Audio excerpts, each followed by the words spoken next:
Hi అండి, అందరికీ నమస్తే. ఇక్కడ కనిపిస్తున్న మొక్క వచ్చేసి ఇది చాలా హైట్గా పెరిగింది. చూడండి వీటి ఆకులు. నేనైతే ఎప్పుడూ చూడలేదు ఈ ఆకులు, ఈ మొక్క గురించి. అయితే మనం తింటాం కానీ ఆ మొక్క గురించి తెలియదు. ఇది వచ్చేసి ఎర్రగెణసిగడ్డ అండి. అవునండి, ఎర్రగెణసిగడ్డ. ఇది నేను నీళ్ళల్లో పెట్టాను. ఇలా వాటర్లో పెట్టినప్పుడు రూట్స్ వచ్చి ఇలా మొక్కలైతే వచ్చేసినాయి అన్నమాట. మామూలుగా అయితే భూమిలో నాటితే వీటికి మొక్కలు వచ్చేసి వీటికి ఇంకా గెణసిగడ్డలు అనేది తయారవుతాయి. అయితే నేనైతే మొక్కలాగా పెంచుకుందాము అన్న ఉద్దేశంతో అసలు వస్తాయా రావా అని చెప్పనని ట్రై చేశాను. ఇది ఎర్ర గెణసిగడ్డ అన్నమాట. ఈ ఆకులు వేరుగా ఉన్నాయి. తెల్ల గెణసిగడ్డ ఆకులు వేరుగా ఉన్నాయి అన్నమాట. అదేమో తీగలాగా పాకుతుంది. ఇదేమో చూడటానికి గోంగూర ఆకుల్లా ఉన్నాయి కానీ నిటారుగా పెరుగుతుంది. తీగలాగా ఏం లేదు.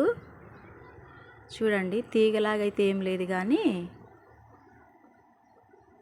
ఆకులైతే పైకి మొక్కలాగా ఎదుగుతూ వస్తుంది.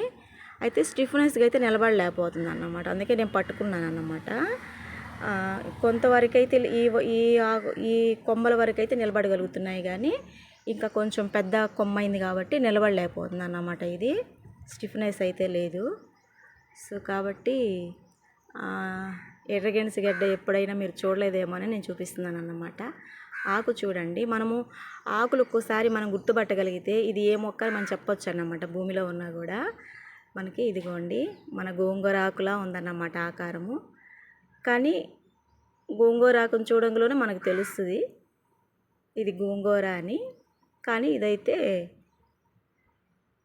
గెణసిగడ్డ ఆకారం అన్నమాట. అంటే నేను కూడా నీళ్ళ ద్వారా మొక్కలను పెంచవచ్చు అనేది కూడా నేను తెలుసుకున్నాను అన్నమాట. ఇది నీటిలోనే పెరిగింది. నీళ్ళలో పెట్టి దాదాపు ఒక 25 days తర్వాత మొక్క అనేది వచ్చిందన్నమాట. ఇప్పటికీ కూడా నీటిలోనే గ్రోత్ అవుతూ ఉంది. ఇప్పటి వరకు ఈ మొక్క మొత్తము నీళ్ళలోనే గ్రోత్ అయిందన్నమాట. అంటే మట్టి లేకుండా మొక్కలను పెంచాలి అనుకున్న వాళ్ళకి ఇది ఒక టిప్ అన్నమాట.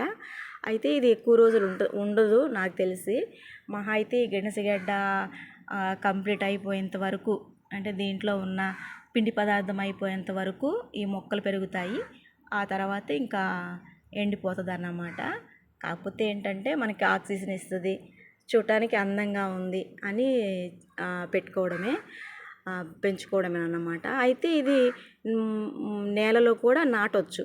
ఎందుకంటే మాకు ప్లేస్ లేదు కాబట్టి నేను నాటలేకపోతున్నాను. ఎవరైనా ఇలా పెంచినప్పుడు మీకు ఇంటి ముందు ఖాళీ ప్లేసు అంటే మట్టి స్థలం ఉందనుకోండి, చక్కగా దీనిని నాటొచ్చు అన్నమాట. నాటితే చాలా గెణసిగడ్డలు కూడా వస్తాయి మీకు. అది అల్లుకొని పోద్ది అన్నమాట.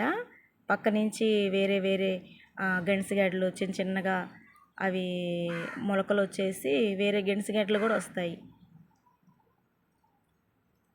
నిజంగా అండి, అసలు దేవుడు అద్భుతం, ఆశ్చర్యము.